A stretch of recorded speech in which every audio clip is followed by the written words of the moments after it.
Okay? So that's what the chair does. The chair is the interface with your consciousness.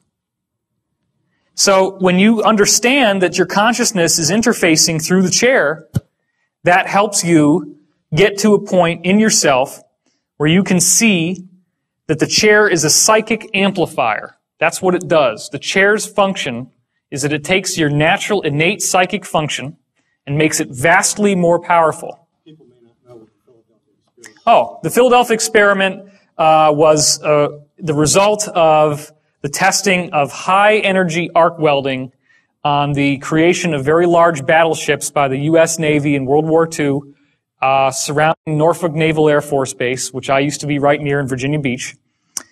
What they found was that when you got this high energy, this was the highest arc welding ever done, like a big bolt of lightning. And it pinched time-space into space-time. So you get this black hole in the room. And then actually they were having tools disappear. So the tools never came back, and they realized there's something here we can use, and they actually designed it into something that they put on the ship in the hopes that the ship would be able to be invisible, like the tools became invisible. What they didn't realize is that they were going to jump from one place to another, and it had a devastating effect on the crew. Anyway, I don't want to spend all of our time just going through this old material, so we're going to get back to the chair. We're going to get back to the point that they could actually create a wormhole with the chair, with the psychics exercising their consciousness in the chair. They had help from, apparently, ETs from Sirius in designing the chair.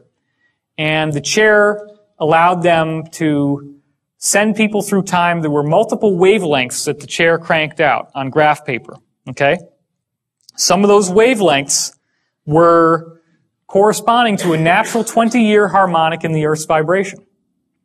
And that 20-year harmonic, as it turns out, if people were moving through time, which is one of the things they found they could do, is send people through time, this wave would tell you exactly where you were in time, depending on where up and down it was.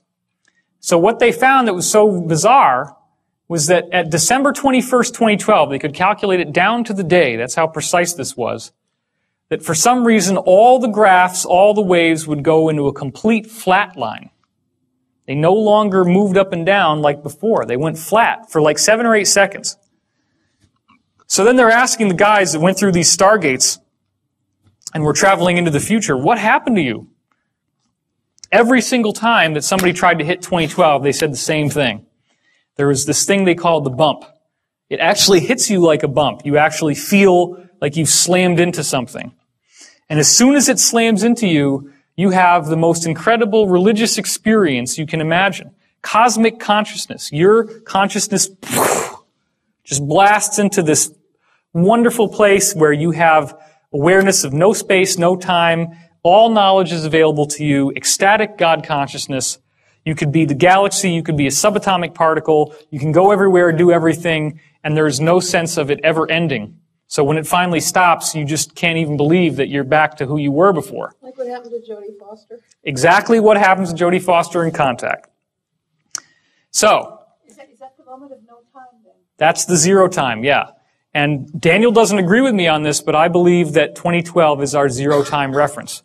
By the way, Daniel did say that the stargates are real, that there is one main stargate per planet, that they dug them up from ancient Atlantean technology.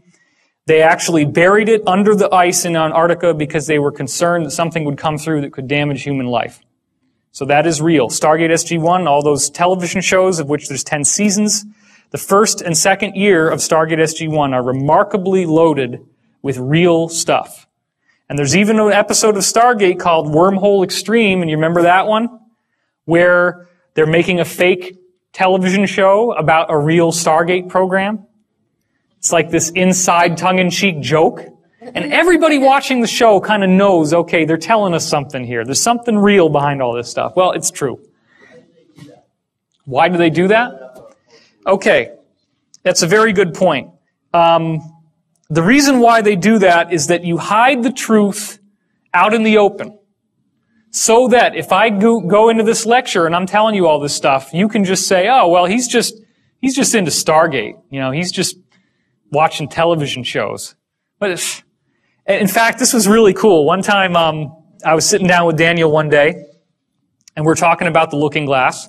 And this has a little orb that appears when you're looking at a particular place, and it's a ball of light. So they gave it this really weird name. They call it an outer band individuated teletracer. Okay? Outer band individuated teletracer. And they shortened it to the word obit. Outer band individuated teletracer, an obit, right? So then we're thinking, all right, this is what they always do, right? They hide this shit out in the open. Let's go Google outer band individuated teletracer and see if there's anything there. I couldn't believe it when we went on Google after he just told me this. He had no idea either. And boom, Outer Limits. There's an episode of the Outer Limits called Outer Band Individuated Teletracer. Wow. And it's all about this stuff. There was a show. He was actually really interested in me too, because I seem to have some sort of psychic connection to these things. He says to me one day, "What do you think a TVG is?" I said, "Time vector generator." "How did you know that?" "You're right." "I don't know." Yeah. So I did not go to Montauk. I've never sat in the chair. Somebody asked me that. Were you in the chair? No. I was just very, very fortunate by some kind of crazy synchronicity to meet this guy. I wish he would go forward, but he doesn't want to. He did tell me, by the way, that they have found life on other planets. He said that the moon Io around Jupiter has little creatures crawling in the rocks.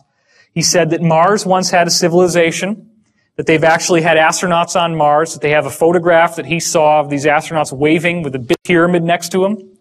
They actually have underground bases on Mars.